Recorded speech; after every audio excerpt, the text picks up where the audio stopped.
Right, we're beginning to get somewhere with a game, and you can see where this is going. At the end of the day, I can whack beetles, and you can see how many have I whacked so far. I don't know, I've lost count.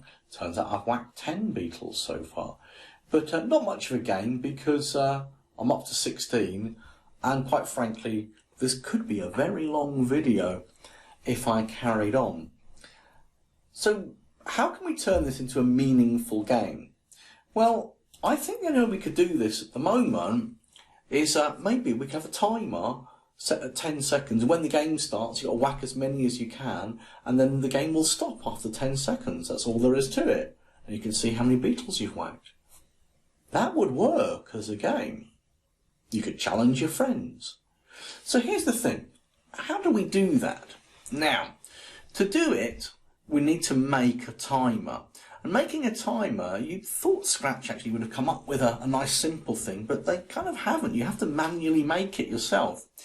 But it's really not very difficult at all. So what I'm going to do is I'm going to head back to variables, where we made our score variable here. I'm going to make a new variable that I'm going to call timer. And I'm going to press OK.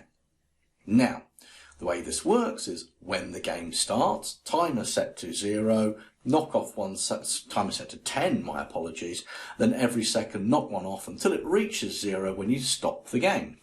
And that's going to be your task. But here's the thing. I want to show you a new place that you can put code. Because the timer isn't really about the beetle or the hammer, it's about the game itself. So it's not a great idea to drop the code for a timer on the beetle or on the hammer. So you're probably thinking, well, if it's not going on the beetle and it's not going on the hammer, where else can code go?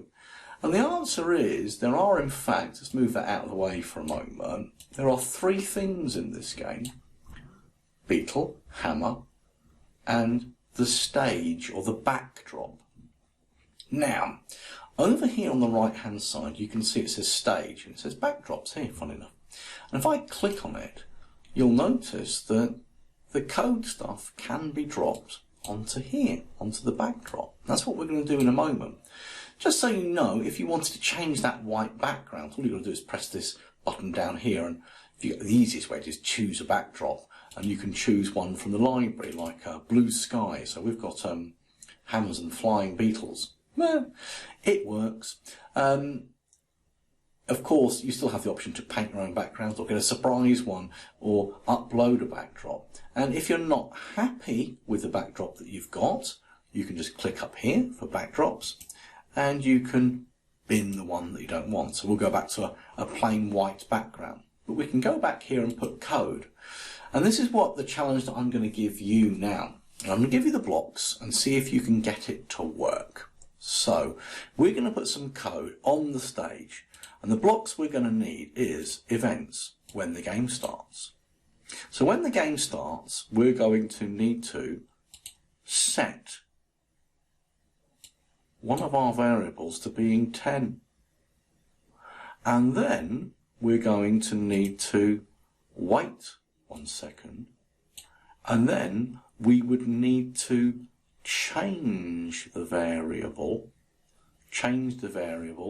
by -1. Back to variables, change the variable by -1. So 10 becomes 9, becomes 8, becomes 7, becomes 6. Now, here's a bit of maths for you. In control, we have this block that says repeat, and it says 10 times.